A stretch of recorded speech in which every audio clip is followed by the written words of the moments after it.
मुच्यते पूर्णस्य पूर्णमादाय पूर्णमेवावशिष्यते। ॐ शान्ति शान्ति शान्तिः।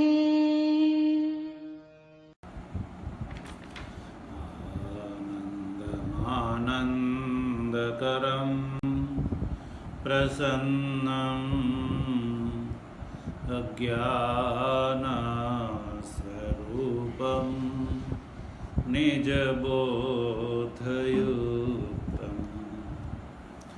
योगीन्द्रमेड्यं भवरोगवेद्यं श्रीमद्गुरुं नित्यमहं नमामि। शङ्करं शङ्कराचार्यं केशवं बादरायणं सूत्रभाष्यकृतौ वन्दे भगवन्तौ पुनः पुनः।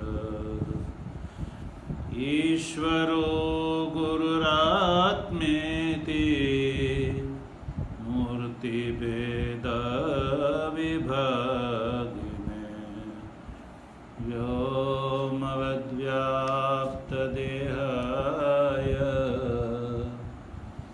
दक्षिणामूर्तये नमः। ॐ शान्तिः शान्तिः शान्तिः।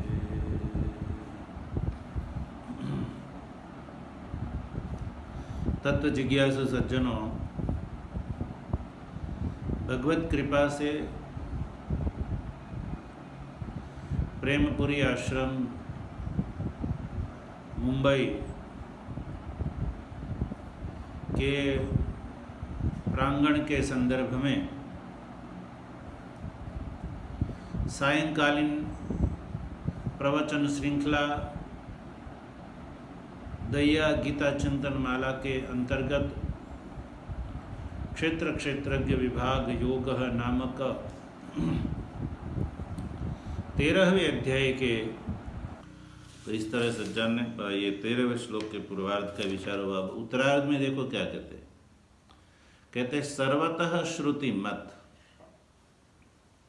ये जो क्षेत्रज्ञ का जो पारमार्थिक ब्रह्म तत्व जो है वो ज्ञेय जो ब्रह्म है वो सर्वतः श्रुति मत है।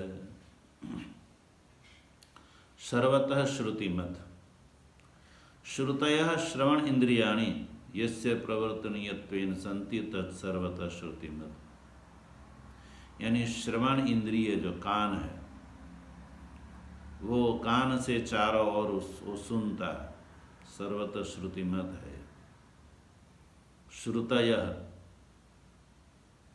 श्रवण इंद्रियाणि यस्य, श्रवण इंद्रियाणि जिसके द्वारा ये जो जीवात्मा है सुनता है उसको श्रवण इंद्रिय बोलते हैं।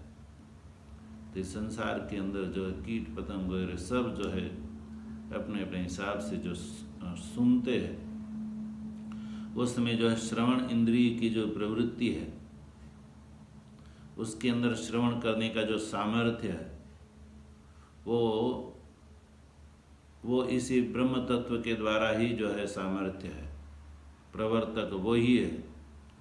इसलिए इंद्रिय श्रवण यानी श्रोत्र इंद्रिय के द्वारा जो सुना जाता है उस सुना जाने का जो श्रेय है वो श्रवण इंद्रिय का नहीं है। जिसके रहते हुए ये जो श्रोत्र इंद्रिय यानी कान सुनता है तो वो यश जो है उसी तत्व को जाता है। इसलिए भगवान ने कहा कि ये जो ज्ञेय तत्व है वो सर्वतः श्रुति मत है। यानी सभी देहधारी जो है प्राणी है वो जो सुनते हैं तो सज्जनों वो जो है सुनना रूप क्रिया का प्रवर्तक वही चैतन्य है, क्योंकि स्वतः जड़ जो है श्रोत्र सुन नहीं सकता है और ये सुना जाता है इसका कोई इनकार नहीं कर सकता है। इसलिए इस सुनाने वाला प्रवर्तक जो है वही ज्ञेय ब्रह्म है, इसके बिना सुन नहीं सकते। और भगवान ने आकर कहा कि लोके सर्वम आवृत्य तिष्ठति। लोके, अभी तक तो भगवान ने इस देह के अंदर जो एक एक जो है इंद्रिय है उसका नाम लेकर के अलग अलग रूप के बना जो है बताया कि जो भी ज्ञान इंद्रिया, कर्म इंद्रिया, प्राण, अंतकरण उसके अंदर प्रवृत्ति है वो इसी के द्वारा है, ज्ञेय ब्रह्म के द्वारा है। और ये ज्ञेय ब्रह्म इससे जो है भिन्न है, चेतन जड़ से भिन्न है।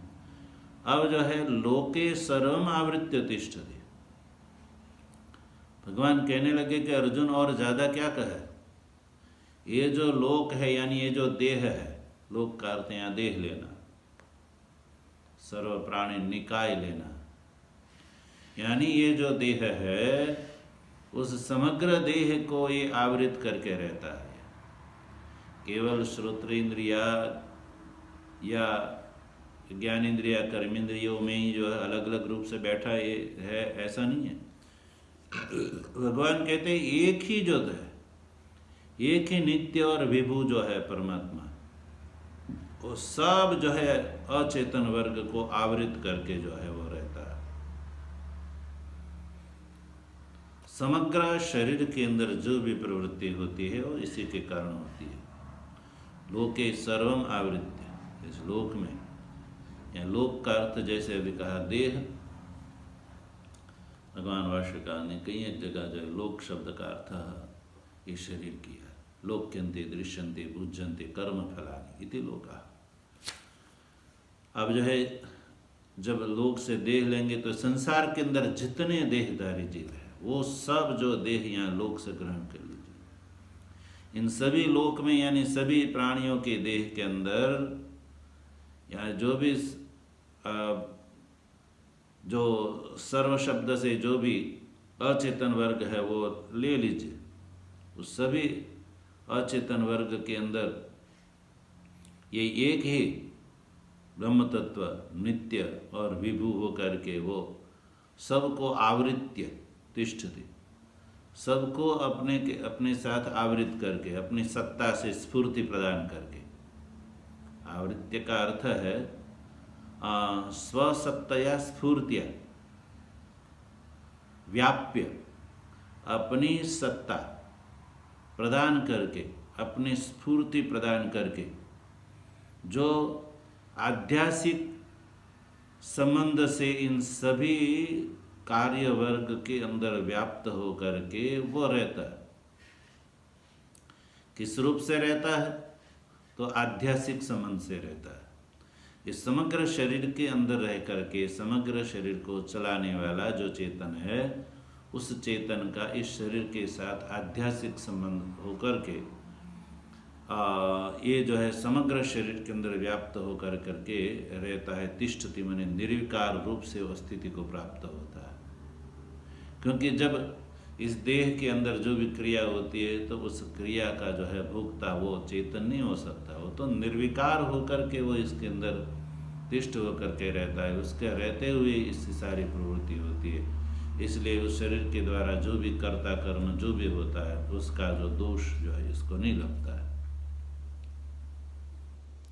ये तो निर्विकार होकर के रहता है, इसलिए इन क्रियाओं से इसका कोई संबंध, सीधा संबंध नहीं है। इसलिए कर्तृत्व भोक्तृत्व जो है ये उपाधि के अंदर रहता है, चैतन्य में नहीं रहता है। इस तत्व को बताने के लिए भगवान भाष्यकार ने सामवेदीय जो केनोपनिषद है उसका भाष्य करते समय एक दृष्टांत बता दिया। चिकित्सा अधिष्ठात्रीवत, परमात्मा जो है चिकित्सा अधिष्ठात्रीवत रहता है। ये चिकित्सा अधिष्ठात्रीवत ये क्या है? तो देखिए कि पहले के ज़माने में राजा लोग हुआ करते थे, आजकल लोकतंत्र में मंत्री हुआ करते हैं। लेकिन जब राजाशाही चलती थी उस समय जो है राजा हुआ करते थे,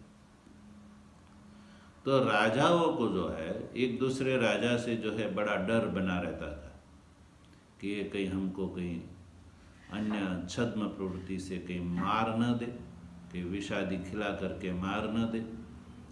इसलिए राजा जब भोजन करने बैठते थे तब वो भोजन विष मिश्रित है कि नहीं है इसका परीक्षण करना होता था। अब रोज रोज किसको खिलावे, और किसको जिसको खिलावे परीक्षण करने के लिए यदि विष है तो बेचारा वो मर जाएगा। इसलिए राजा लोग एक पक्षी विशेष को रखते थे। अब वो पक्षी विशेष के अंदर ऐसा सामर्थ्य होता था कि जब राजा को भोजन करना होता था तो भोजन की थाली में सब पदार्थ पहले से ही जो है रख दिए जाते थे, और जैसे वो थाली आने पर राजा क्या करते थे, उस पक्षी का दृष्टिपात उस भोज्य पदार्थ उस थाली में कराते थे। अब पक्षी जब उस भोजन को देखता था, अब यदि भोजन में विष मिश्रित विष का मिश्रण है तो वो पक्षी की आंख लाल हो जाती है। पक्षी की आंख लाल होने पर राजा मान लेते थे कि ये जो भोजन है वो विष मिश्रित है, और पक्षी की आंख यदि निर्विकार रहती है तो राजा समझ लेते हैं कि भोजन शुद्ध है, खाद्य है। अब राजा के भोजन में प्रवृत्ति। अब देखो, पक्षी की आंख निर्विकार रहने पर राजा के भोजन में प्रवृत्ति, और पक्षी की आंख जो है विकृत होने पर राजा के भोजन से निवृत्ति। अब भला ध्यान दे, यहाँ पर राजा के भोजन में प्रवृत्ति या निवृत्ति से पक्षी को कोई लेना देना नहीं है। पक्षी तो दोनों अवस्था में जो है वो उससे भिन्न ही है, किंतु राजा के भोजन में प्रवृत्ति और निवृत्ति उसके रहते हुए ही हो सकती है, अन्यथा नहीं हो सकती है। इसलिए जैसे वो पक्षी राजा के भोजन के प्रवृत्ति और प्रवृत्ति से बिल्कुल अलिप्त है, वैसे ही ये जो चेतन तत्व है उसके रहते हुए ही इस समग्र ये जो लोक है यानी देह है, उस देह के अंदर जो भी ज्ञानेंद्रिय, कर्मेंद्रिय, प्राण की जो प्रवृत्ति होती है, इस तरह से समग्र देहधारी जीवों के शरीर के अंदर, देह के अंदर जो भी प्रवृत्ति निवृत्ति होती है वो एक चैतन्य के रहते हुए ही हो सकती है।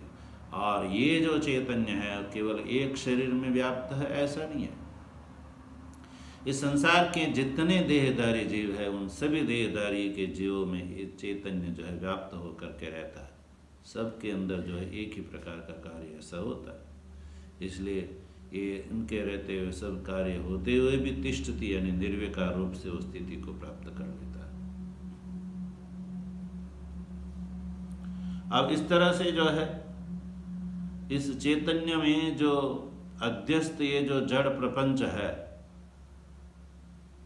जड़ प्रपंच के साथ इस चैतन्य का आध्यात्मिक संबंध अभी हमने बताया आपको। तो वो जो है जड़ प्रपंच परमात्मा में यानी ये जो चैतन्य तत्व है, क्षेत्रज्ञ तत्व है, उसमें अध्यस्त होते हुए भी ये जड़ प्रपंच के अंदर जो है कुछ दोष है या गुण है।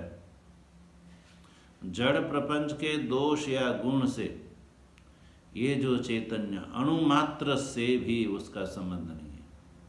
अणुमात्रेण अपि न सम्बध्यते, उससे कोई लेना देना नहीं।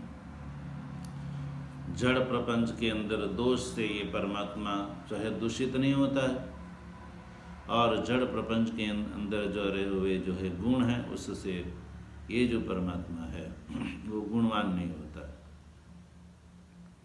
इसलिए और ये सर्वेषु देहेषु एकमेव चेतना।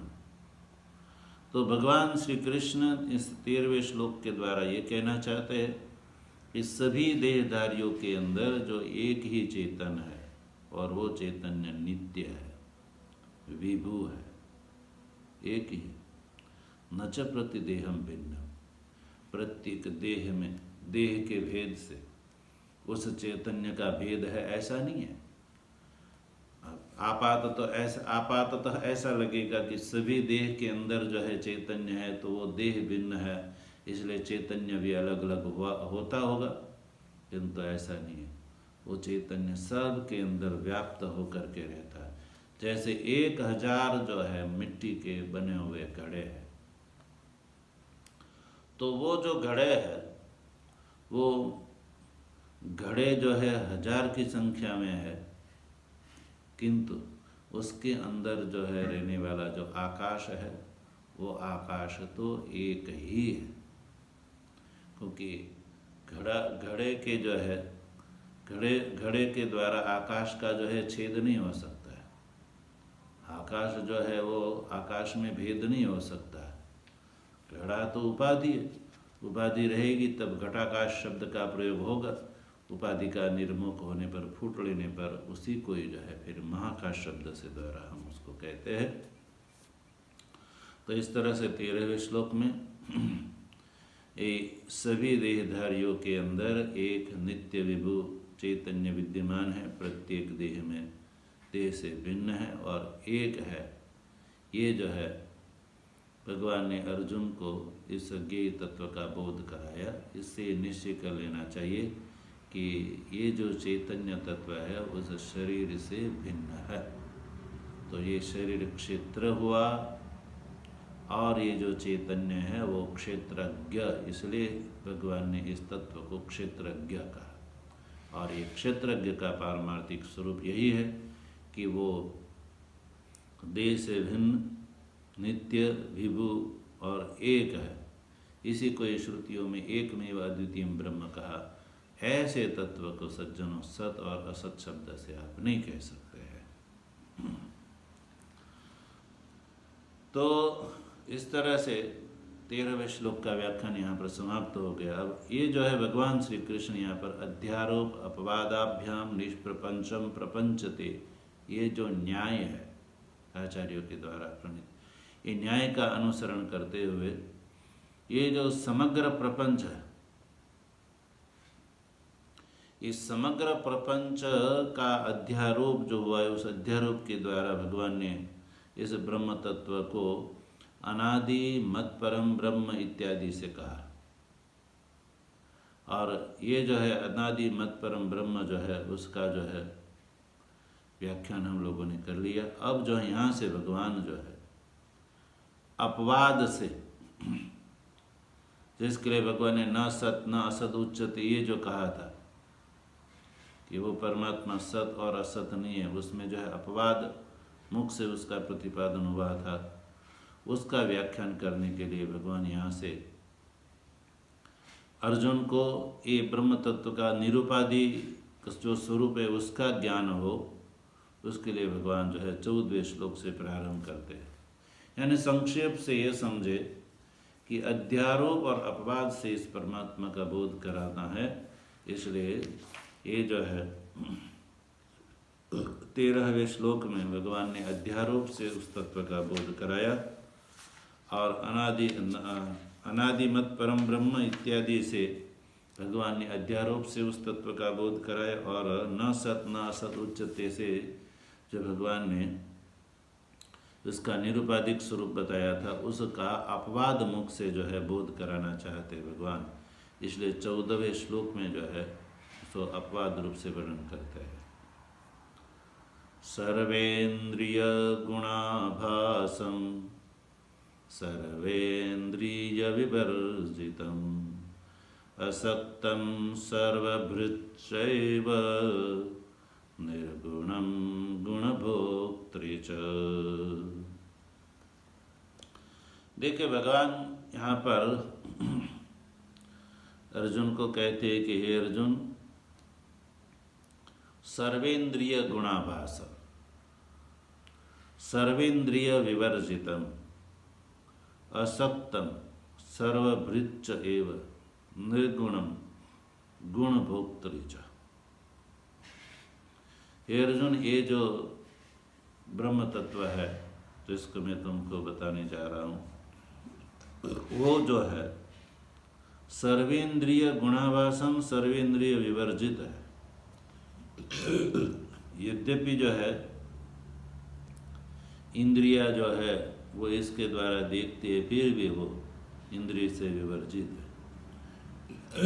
पारमार्थिक रूप से अर्जुन ये जो तत्व है वो सर्व इंद्रिय विवर्जित, सर्वेंद्रिय विवर्जित को पहले उठाइए। ये पारमार्थिक ब्रह्म तत्व या एक है कि ये जो ज्ञेय ब्रह्म है वो पारमार्थिक रूप से सर्व इंद्रिय से विवर्जित है, और व्यावहारिक रूप से सर्वेंद्रिय गुणाभासम कहा, सर्वत पाणिपादम कहा। ये व्यवहारिक दृष्टि से या अध्यारोप से जब अपवाद से कहते हैं तो भगवान ने कहा सर्वेंद्रिय गुणाभासम और सर्वेंद्रिय विवर्जितम। सर्व इंद्रिय से विवर्जित ये जो तत्व है वो माया के द्वारा सर्वेंद्रिय गुणाभासम भी है। स्वरूप से सर्व इंद्रिय से विवर्जित और माया के द्वारा सर्वेंद्रिय गुणाभासम। सर्वेंद्रिय गुणाभासम यानी सर्वेषां बहिष्करणानां श्रोत्रादीनां अंतःकरणयोश्च बुद्धि मनसो गुणैः अवभासते इति सर्वेंद्रिय गुणाभासम। यानी सर्व इंद्रियों के गुण से जिसका आभास होता है, सर्व इंद्रिय से लेना है जो भी बाह्य कर्ण और अंतकरण दोनों ग्रहण कर लीजिए। बाह्य कर्ण है श्रोत्रादि और अंतकरण ले लीजिए बुद्धि मन वगैरह, और उनके जो गुण है, गुण से लेना है स्वभाव, यानी बाह्य करण का जो स्वभाव है जो दर्शन स्पर्शन वगैरह, वदन गमन वगैरह, और अंतकरण का जो गुण है, बुद्धि मन का गुण है अध्यवसाय संकल्प, बुद्धि का गुण है अध्यवसाय और मन का जो गुण है संकल्प, श्रोत्रादि जो इंद्रिय है बहिर्करण है उसका श्रवण मननादि जो भी है। तो सज्जनों इंद्रियों के यानी अंतकरण के गुण जो अध्यवसाय संकल्प और बाह्यकरण जो है उसके जो है गुण श्रवण मननादि, तो उन श्रवण मनना वचनादि भी तत्तद विषय रूपतया अभासते, उस विषय के रूप में जिसका आभास होता है उसको कहते हैं सर्वेंद्रिय गुणाभासम। सर्वेंद्रियों से विवर्जित होते हुए भी ये सर्वेंद्रिय के गुण के द्वारा उसका आभास होता है। अभासते इति आभासा, यानी सर्व इंद्रियों का जो व्यापार है उस व्यापार के द्वारा ये व्यापृतम इव तज ज्ञेयम ब्रह्म, ये जो है तत्व ही व्यापृत हो ऐसा प्रतीत होता है। यानी इंद्रियों के व्यापार से मानो ये तत्व व्यापार करता हो ऐसा प्रतीत होता है। वस्तुतः इंद्रिय से विवर्जित होते हुए भी इन इंद्रिय बाह्यकरण और अंतकरण यानी समग्र इंद्रियों के द्वारा ये जो व्यापार जो है होता है उस व्यापार के द्वारा इसी का ही आभास होता है। इसी को जो है भगवती श्रुति ने ध्यायतीव लेलायतीव ऐसा कहा है। ये मानो ध्यान करता हुआ सा और चलित हुआ सा ऐसा प्रतीत हो रहा है, ध्यान करता हुआ या जो है कुछ गति करता हुआ सा प्रतीत हो रहा है। यहाँ पर जो है इस श्रुति के साथ इसको मिलाते हैं तो ध्यायति जो कहा, यहाँ ध्यान या ध्यान का अर्थ है बुद्धिन्द्रिय व्यापार का उपलक्षण, और लेलायनम ले लीजिए चलनम जो है वो कर्मेंद्रिय व्यापार का उपलक्षण है। यानी ये जो ज्ञेय ब्रह्म है वो ज्ञानेंद्रियों के गुण से मानो इनके ये जो है ज्ञान करता हुआ सा प्रतीत हो रहा है। कर्मेंद्रियों के द्वारा मानो ये कर्म करता हुआ सा प्रतीत होता है। वस्तु तो ये कुछ भी नहीं करता है, इंद्रिय से विवर्जित है, किंतु इंद्रियों को उपलक्षण मान करके जो है इसका बोध होता है।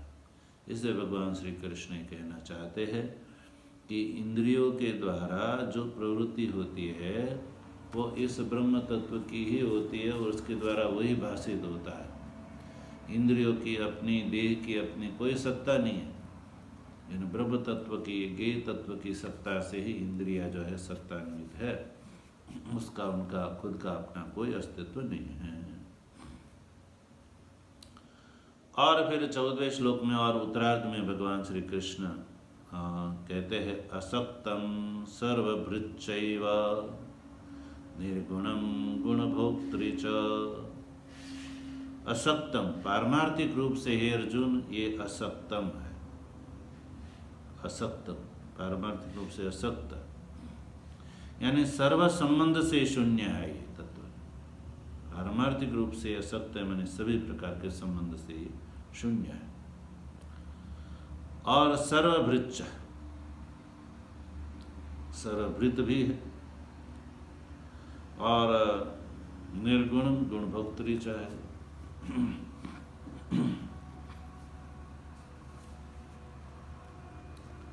असक्तम, असक्तम का अर्थ है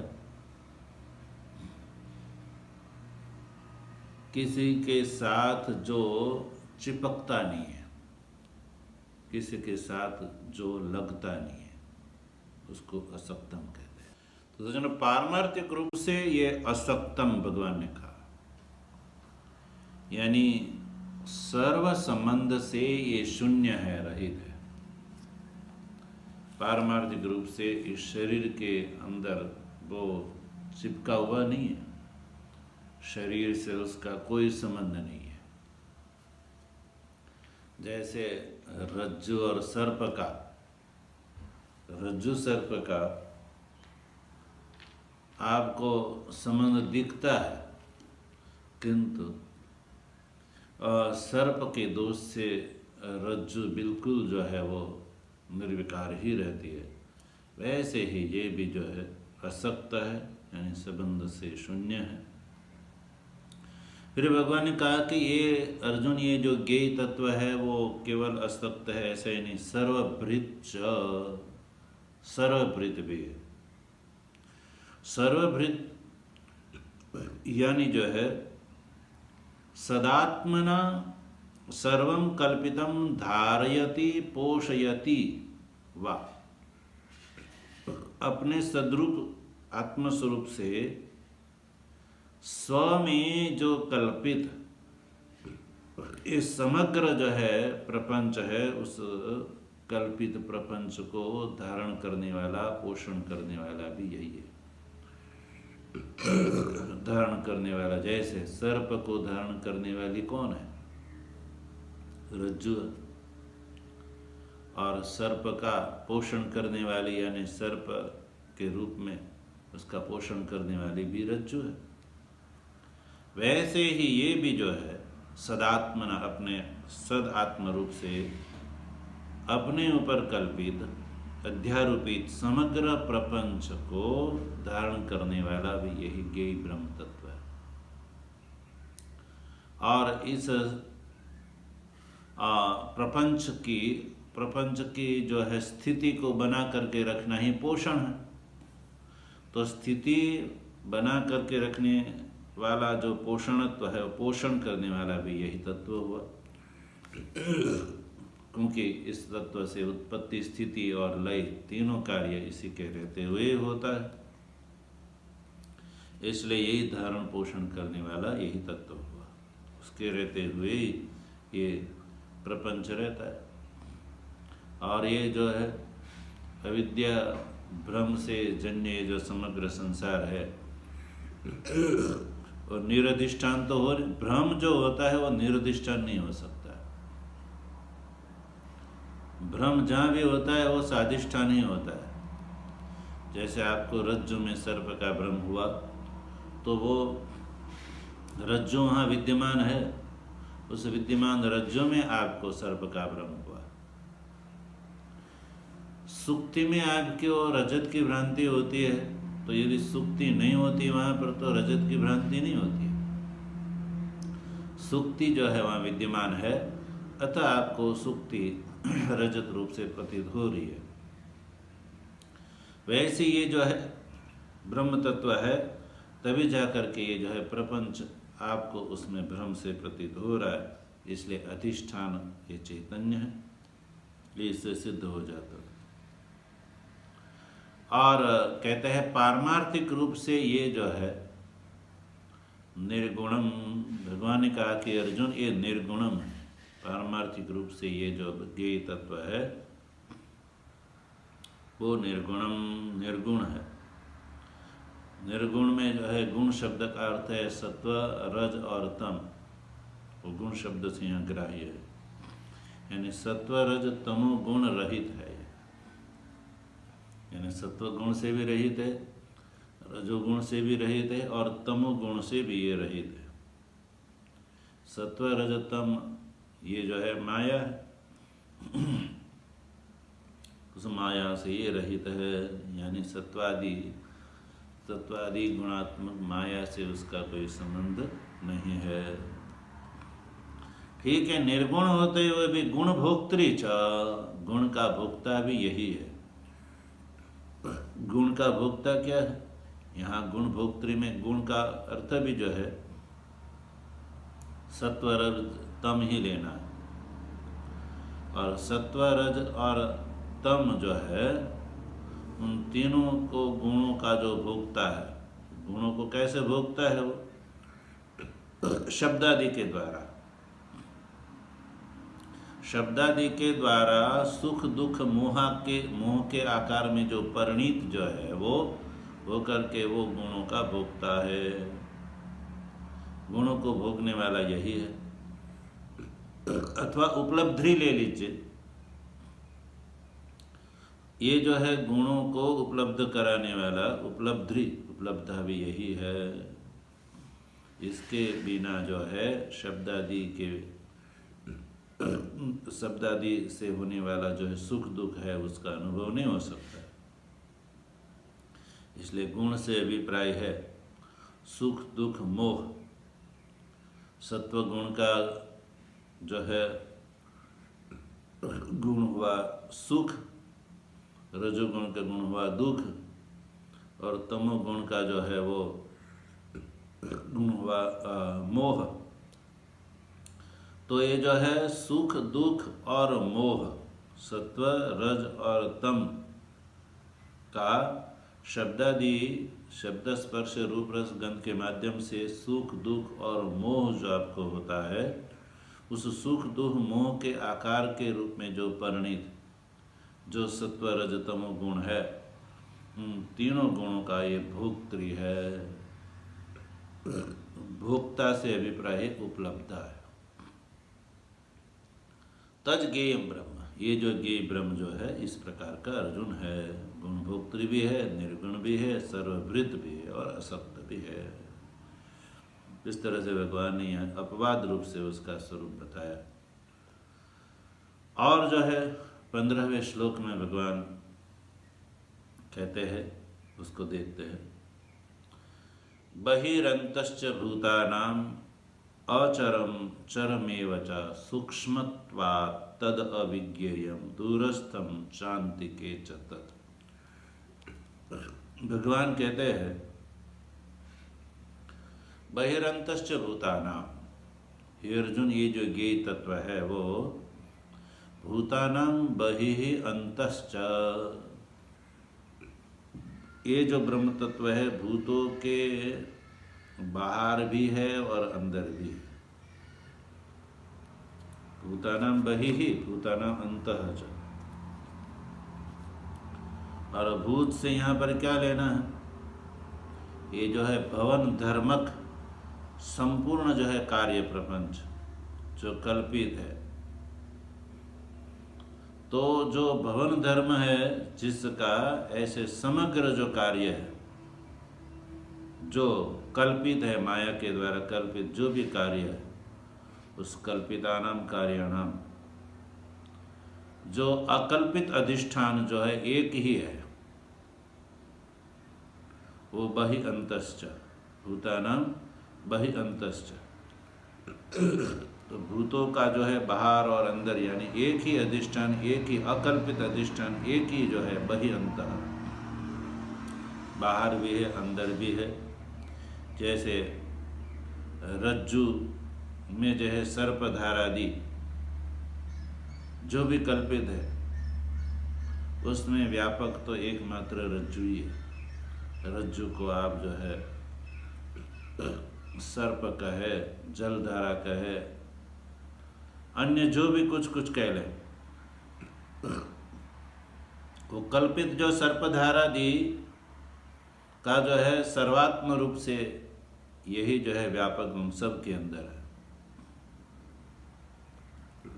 सर्प है, जलधारा, उनमें जो है रज्जु ही जो है व्याप्त है। जैसे वैसे जो भी कल्पित पदार्थ है, सभी कार्य पदार्थ है, उसके अंदर अधिष्ठान रूप से यही एकमात्र विद्यमान है परमात्मा। इसलिए भूतों का बाहर और अंदर सर्वत्र व्यापक वही अंतश्च का अर्थ है व्यापक है, यानी सभी भूतों के अंदर समग्र कार्य वर्ग के अंदर ये व्यापक है, ये टोटल अर्थ हुआ। और भगवान आगे कहते हैं ये जो है अचरम भी है और चरम भी है। ये जो कार्य प्रपंच जो है ना, वो दो प्रकार का आप देखते हैं। समग्र संसार को आप देखेंगे तो संसार दो प्रकार का आपको दिखेगा, एक स्थावर संसार और एक जंगम संसार। और जब भगवान ने कहा कि ये अर्जुन ये अचर भी है और चर भी है, तो अचर से लेना है स्थावर संसार और चर से लेना है जंगम संसार। तो इस स्थावर और जंगम रूप से जो समग्र जो भूत जात है, वो जो है उसका अधिष्ठान होने से यही तत्व अचर है और चर है, ये कैसे, ये भगवान ने कह दिया। समग्र प्रपंच का अधिष्ठानात्मक होने से यही तत्व अचर भी है और यही तत्व चर भी है। क्योंकि ये जो चर अचर संसार जो है उससे अतिरिक्त है ही नहीं। सर्प है, वो रज्जु से अतिरिक्त उसकी अलग सत्ता है ही नहीं। तो रज्जु ही जैसे सर्प है, ऐसा जब हम व्यवहार कर लेते हैं, वैसे ही ये जो पारमार्थिक जो ब्रह्म तत्व है वही जो है अचर है और वही चर है, ऐसा व्यवहार जो है हम करते हैं। इसलिए भगवान ने कहा कि यही अचर है और यही चर है। क्योंकि अधिष्ठान सत्ता परमात्मा से चर और अचर ये जड़ वर्ग भिन्न तो है ही नहीं। भिन्न होता तो कह सकते थे कि चर अचर जो है उस तत्व से अलग है, किंतु एक ही तत्व चर और अचर रूप से जो विद्यमान है, इसलिए भगवान ने कहा कि यही तत्व अचर भी है और यही तत्व चर भी है।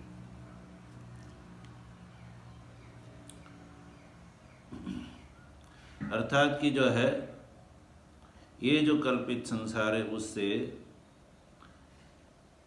ये परमात्मा जो है व्यतिरिक्त नहीं है, परमात्मा ही कल्पित रूप से दिख रहा है। तो इस तरह से भगवान ने इसका सर्वात्मक रूप प्रतिपादित किया। अब भगवान आगे कहते हैं सूक्ष्मत्वात् तद अविज्ञेयम् दूरस्थम च अन्तिके च तत्। अभी सर्वात्मक होते हुए भी, अब देखो जब सर्वात्मक है तो सबको दिखना चाहिए, सबको दिखना चाहिए था सर्वात्मक है तो सर्वात्मक होते हुए भी दिखता क्यों नहीं है, यह प्रश्न उठ जाता है। सामवेदी छांदोग्य उपनिषद के 6ठे अध्याय में उद्दालक जी ने श्वेत केतु को कहा कि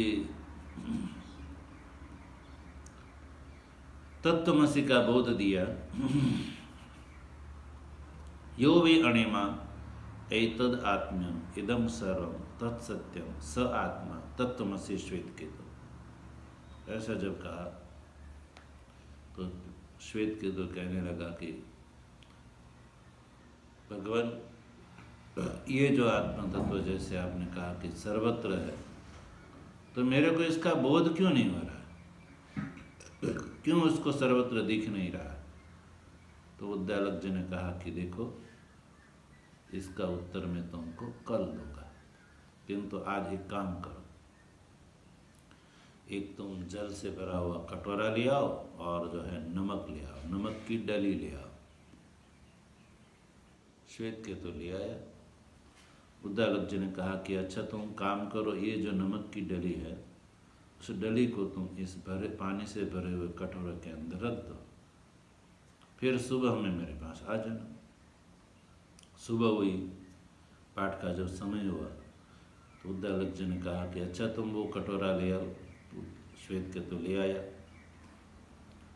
कहा कि वो जो नमक की डली है वो ले आओ, तुम बाहर निकाल कर मेरे को दो। श्वेतकेतु कहने लगा कि पिताजी वो तो इसके अंदर पिघल गई, अब उसको मैं तो आप अलग निकाल करके नहीं दे सकता। अच्छा, तो फिर उसके अंदर देखो कि कहीं पड़ी हुई है, तो कहीं नहीं, दिख भी नहीं रही। अब दिख नहीं रही किंतु अंदर है, ये यदि तुमको बोध करना है तो उसको तुम ऊपर से चखो, नीचे से चखो, अंदर बाहर चारों ओर से उसको थोड़ा थोड़ा चखो। श्वेतकेतु ने उसका आस्वादन किया। पिताजी ने कहा कि कैसा लगा? तो कहा नमकीन लगा। ऊपर नीचे चारों ओर से उसको चख लिया। कैसा लगा? तो कहा नमकीन लगा। अब जो चीज, जो डली अब चक्षु के द्वारा नहीं दिख रही है, किंतु प्रकारांतर से यानी कि रसना इंद्रिय से द्वारा उसका बोध होता है। ऐसा तो नहीं है कि जो चीज चक्षु से दिखे उसी का ही अस्तित्व है, ऐसा तो बिल्कुल नहीं है।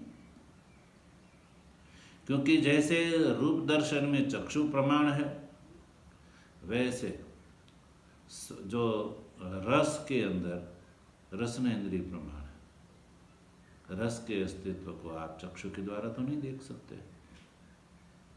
अब रस रूप से विद्यमान, नमक रस रूप से विद्यमान जो ये जो नमक है, उसका आस्वादन रसना इंद्रिय के द्वारा किया जाता है। तो चक्षु के द्वारा न दिखने पर रसना इंद्रिय के द्वारा भी उसका आस्वादन होने पर श्वेतकेतु ने मान लिया कि वो नमक की डली इसके अंदर जो है विद्यमान है।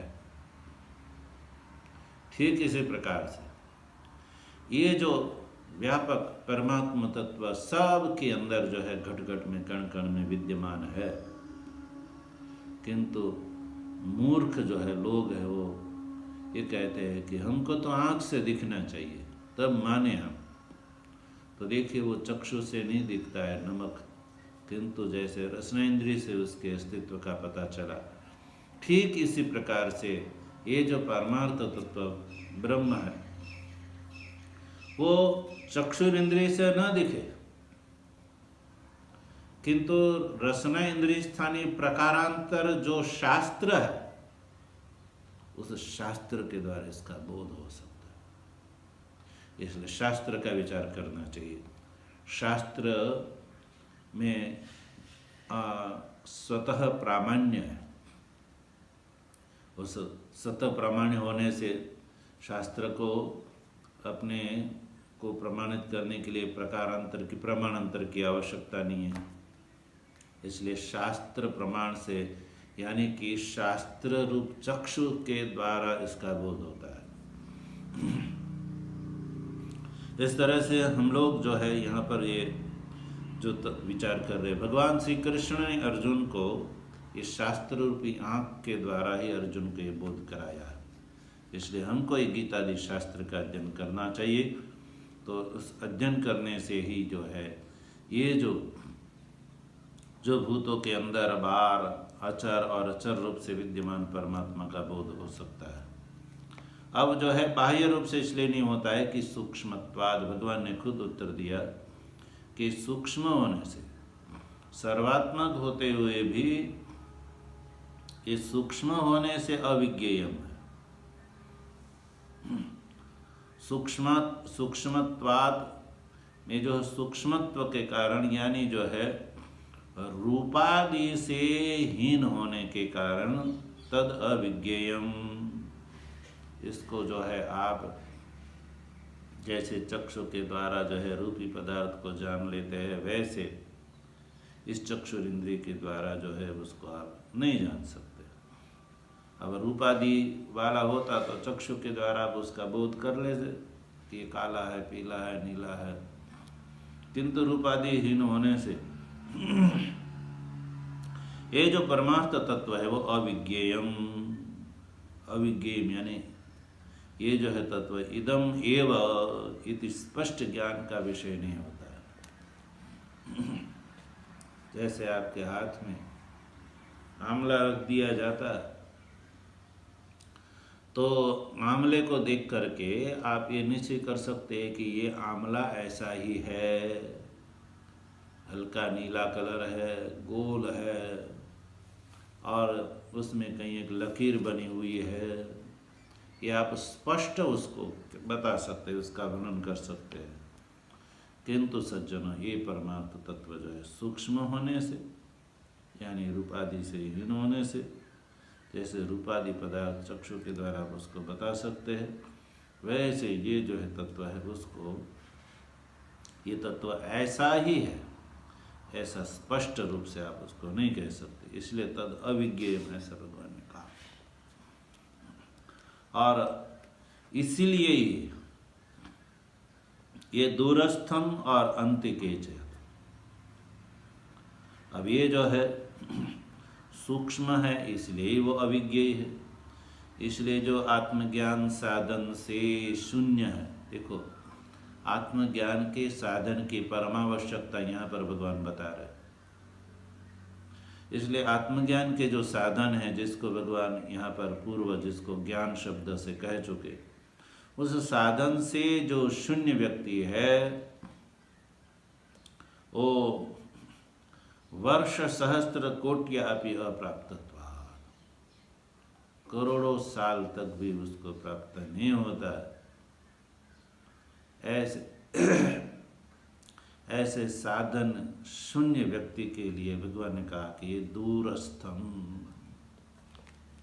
ये दूर में स्थित है खुद के अंदर, खुद से भिन्न नहीं है, फिर भी साधनहीन व्यक्ति के लिए करोड़ों साल तक भी वो प्राप्त नहीं हो सकता है। इसलिए दूरस्थम यानी योजन लक्ष कोटि अंतरित तत्व जो है, लाख करोड़ योजन मानो वो दूर हो, ऐसा उसको कह सकते हैं, क्योंकि उसको साधन के बिना प्राप्त नहीं हो सकता है। अब अंतिके चेत भी भगवान ने कहा कि वो नजीक भी है, किसके लिए? तो ज्ञान के साधन से संपन्न जो मुमुक्षु है, उस ज्ञान साधन संपन्न मुमुक्षु के लिए वो अंतिके चेत, वो जो है ज्ञान साधन से संपन्न है, इसलिए जो है अति अव्यवहित है।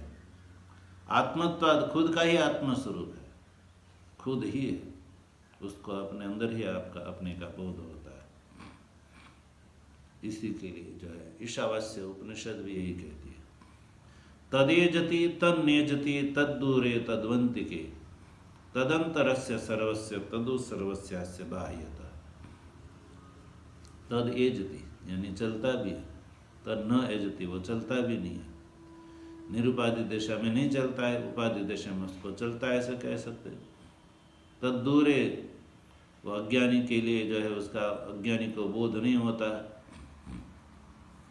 तो जैसे कोई दूरस्थ वस्तु का बोध नहीं होता है, वैसे आत्म तत्व का भी बोध नहीं होता है, इसलिए वो दूरस्थ कोटिक मान लिया।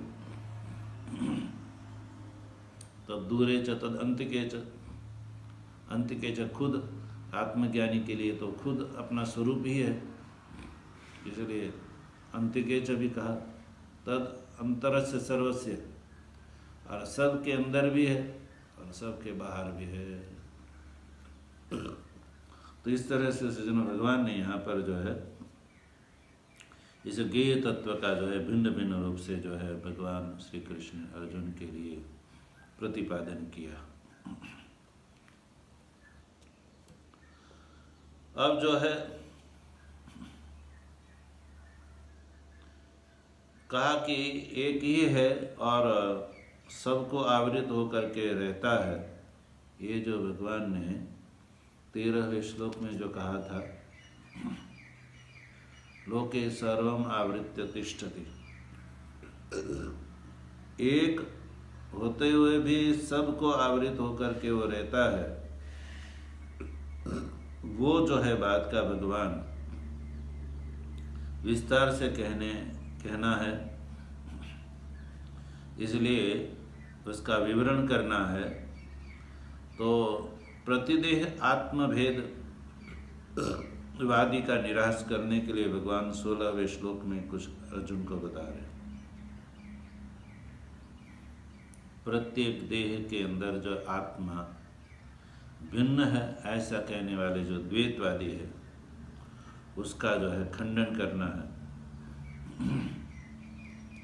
हमारे यहाँ जो है कई एक जो है मतवादी मानते हैं कि ये आत्मा एक कैसे हो सकता है। यदि आत्मा एक होता तो एक दूसरे का ज्ञान एक दूसरे को हो जाना चाहिए था। देवदत्त को यज्ञदत्त का ज्ञान, यज्ञदत्त क्या विचार रहा है उसका बोध देवदत्त को हो जाना चाहिए। यज्ञदत्त क्या सोच रहा है उसको विष्णुदत्त का उसको भी बोध हो जाना चाहिए था। नहीं होता है, इसलिए आत्मा प्रत्येक शरीर में भिन्न है ऐसा मानने वाले जो वादी है उसका खंडन करते हुए भगवान जो है आत्मा एक है, एक होकर के सभी देहधारी देह के अंदर जो है वो स्थित होकर के रहता है।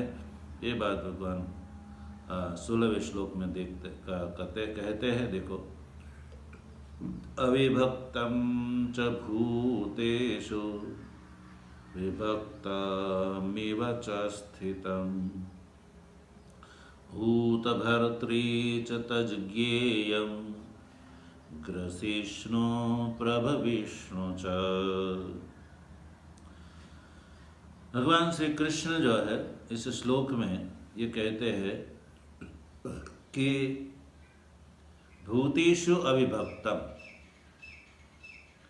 सभी जो प्राणी है वो यहाँ भूत शब्द से ग्राह्य है। सभी भूतों में ये अविभक्तम है।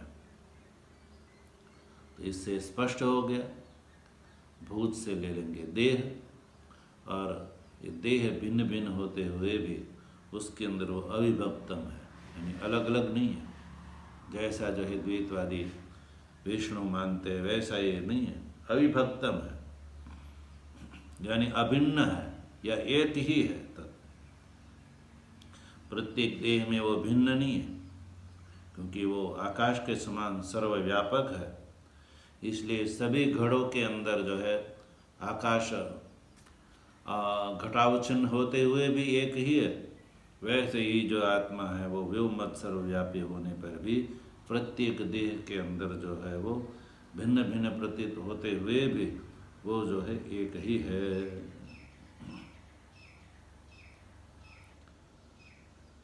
और फिर भी जो है देह के साथ तादात्म्य से बंधा हुआ होने से प्रत्येक देह में विभक्तम इव च स्थितम, देखो विभक्त होता है ऐसा प्रतीत हो रहा है, लगता है कि विभक्त है, वस्तु तो विभक्त नहीं है। प्रत्येक देह में वो अविभक्त है, फिर भी वो विभक्त हो ऐसा प्रतीत होता है देह के कारण। जैसे आकाश है, वो 1000 घड़े के अंदर जो है अलग अलग रूप से विद्यमान हो तो वहाँ पर आपको लगता है कि आकाश अलग अलग है, ऐसा नहीं है। घट उपाधि के कारण जो है प्रत्येक घड़े के अंदर घटाकाश शब्द का अलग अलग प्रयोग होता है, वस्तुतः घटा आकाश एक ही है। वैसे ही ये जो आत्मा है वो सभी भूत प्राणी के अंदर अविभक्त होता हुआ भी प्रत्येक देह में जो है भिन्न विभक्त हो ऐसा प्रतीत होता है। और भी आगे 16वें श्लोक में जो है भगवान श्री कृष्ण इसी तत्व को बताने जा रहे। भगवत कृपा से इसका विचार अगले प्रवचन में किया जाएगा। आज इतना ही। ओम आनंदमानंदकरं प्रसन्नं ज्ञानस्वरूपं निजबोधयुक्तं योगीन्द्रमेत्यं भवरोगवेद्यं श्रीमद्गुरुं नित्यमहं नमामि। शङ्करं शङ्कराचार्यं केशवं बादरायणं सूत्रभाष्यकृतौ वन्दे भगवन्तौ पुनः पुनः। ईश्वरो गुरुरात्मेति मूर्तिभेदविभागिने व्योमवद्व्याप्तदेहाय दक्षिणामूर्तये